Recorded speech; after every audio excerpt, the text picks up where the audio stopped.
నమస్తే, నేను మీ మాధురి. ఈరోజు మనతో పాటు ఉన్నారు మాడుగుల శివప్రసాద్ గురువు గారు. నమస్తే. ఆశీర్వచనం తల్లి.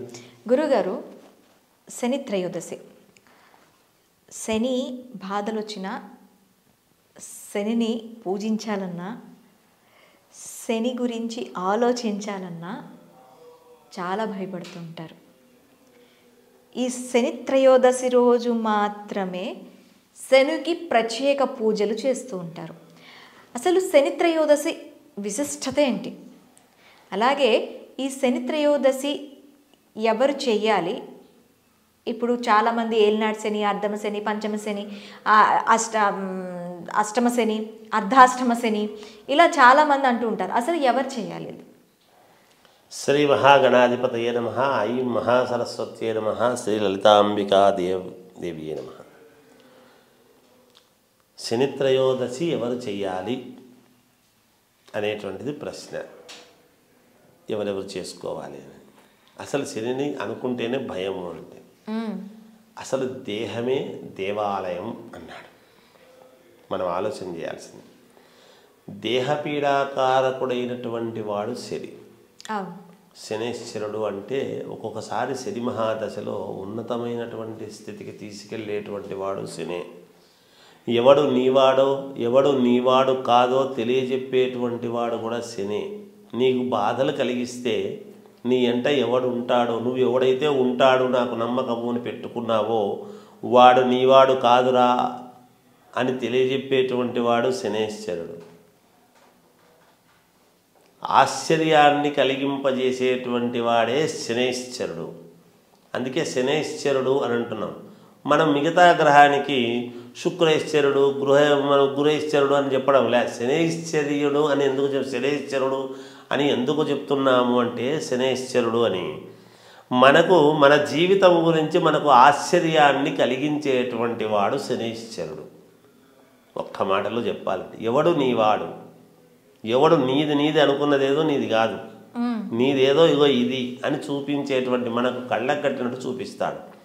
నిజంగా శని మహాదశ రావటము కానీ, ఏలినాటి శని రావడము కానీ, అర్ధాష్టమ శని అయినా అష్టమ శని అయినా రావటం అనేటువంటిది మనకు ఏమిటి అంటే, చిన్నప్పుడు టీచర్లు కదా ఒక దెబ్బ వేసి ఇది కాదురా ఇది కరెక్టు అని చెబుతారు చూడు, అలా చెప్పడం లాంటిదమ్మా ఇది. మన జీవితాన్ని మనం సక్రమంగా మార్చుకోవటానికి మలుచుకోవటానికి శని బాధలు కలిగితే వచ్చేటువంటి పరిస్థితులు మనకు జీవితంలో ఎవరు ఏమిటి అని తెలుసుకోవడానికి మూలం శనేశ్వరుడు. దీనికి బాధపడినా బాధపడకపోయినా, నువ్వు భయపడినా భయపడకపోయినా అందరి జీవితాల్లో ఒక్కసారి చూపిస్తాడు భగవంతుడు. శనేశ్వరుడు తన ప్రతిభ తాను చూపిస్తాడు, ఏది కరెక్టు. పరమేశ్వరుడు అంతటి వాడికి నువ్వు బోళాశంకరుడు అయ్యా, అడిగినవన్నీ ఇస్తూ ఉంటావు, నువ్వు అనుకున్నది కరెక్ట్ కాదు అని చెట్టు తొర్రలు దాక్కునేట్టు చేసినటువంటి వాడు శనేశ్వరుడు.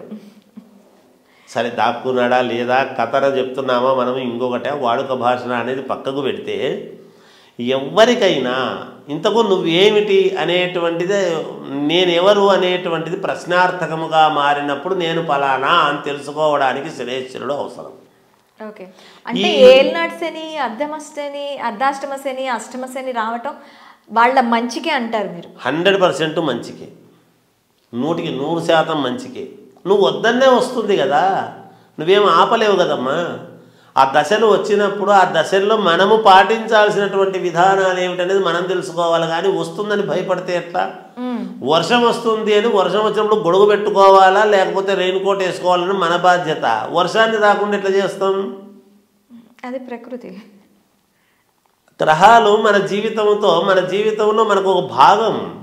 ఓకే, వచ్చాయి, వచ్చినప్పుడు ఏం చేయాలి? అదే చెప్తున్నా నేను. శనేశ్వరుడు యొక్క ఇది శని అంటే నువ్వు ఏలినాటి శని వస్తేనే చేసుకుంటా, నేను అర్ధాష్టమ శని ఉంటేనే చేసుకుంటా, నాకు ఏలినాటి శని ప్రభావం ఉంటేనే చేసుకుంటా, అష్టమ శని ఉంటేనే చేసుకుంటాను అనేటువంటిది కాదు. ఇక్కడ దేహము అనేటువంటి వాడు, ప్రాణం అనేటువంటి ఉండేది ప్రతి వాడు చేసుకోవాల్సిందే శని త్రయోదశి. ఇది అవసరం కదా. రేపు పొద్దున అధికస్య అధికం ఫలం అన్నట్టుగా మనం ఎంత చేసుకున్నా అంత మంచిదే కదా, తప్పేం కాదు కదా. కాబట్టి అక్కడ శనేశ్వరుణ్ణి మనం మామూలుగా ప్రతి శని త్రయోదశి నాడు తైలాభిషేకం, కాస్త నల్లగుడ్డ ఇట్లాంటివి కొన్ని అక్కడ దానము, నువ్వులు అట్లాంటివి దానం ఇవ్వటము, ఇది ఇస్తూ పోతూ ఉండాల్సినటువంటి నిరంతర ప్రక్రియ.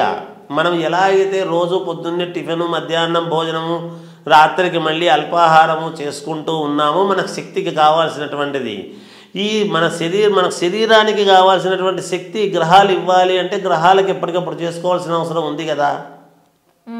అవి చేసుకోకపోతే ఎట్లా?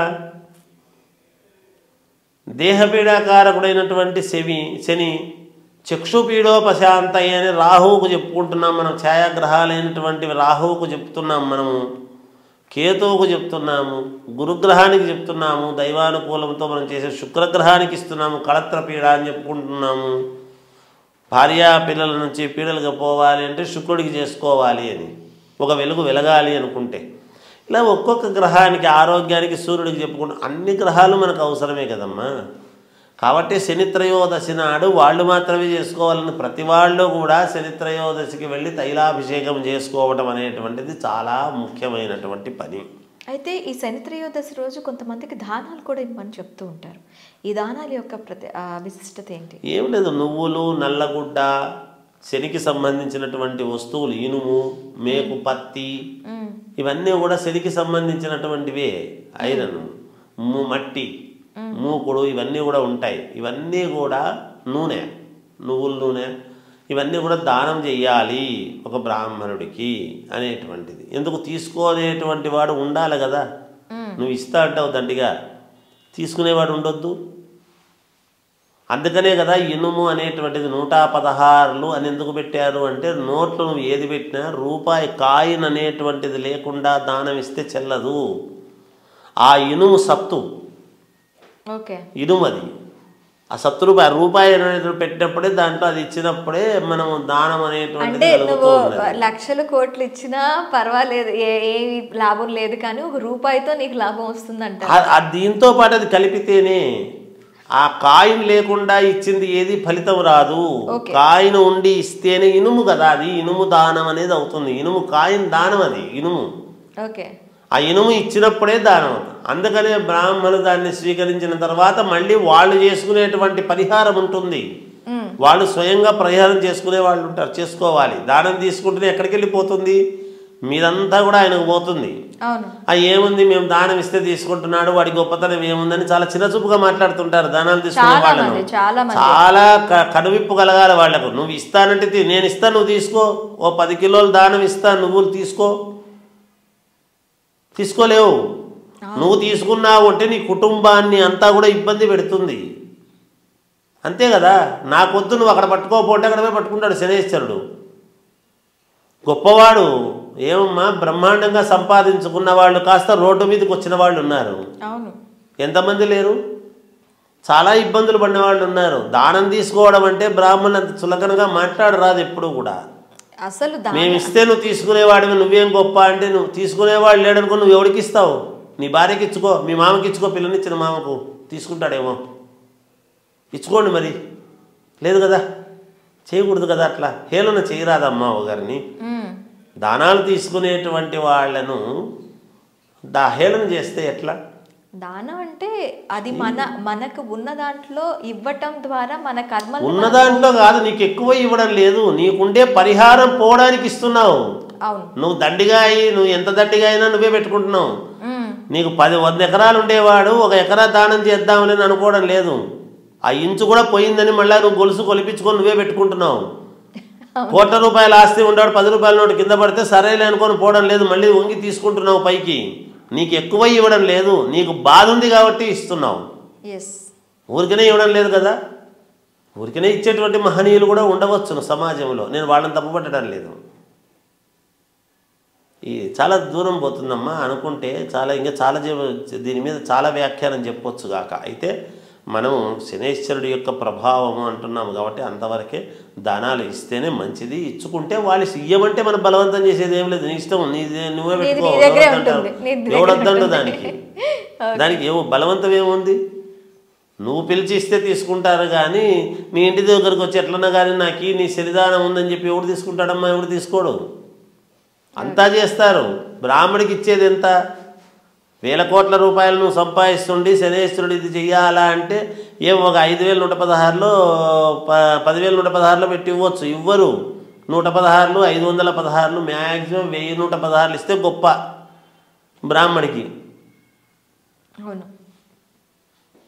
ఎంతో కొంత దక్షిణ అన్నాళ్ళు ఎంతో కొంత పెట్టొచ్చు, మీ ఇష్టం. శక్తి లేని వాళ్ళు ఉంటారు, పోగొట్టుకోవాలని ఉంటారు, శక్తి ఉండే వాళ్ళే కాదు. కానీ ఉండి ఇది చాలే ఏముందిలే అని ఇవ్వడం అనేది తప్పు. అది నేను అనే మాట. ఓకే గురుగారు, థ్యాంక్ యూ, ధన్యవాదాలు.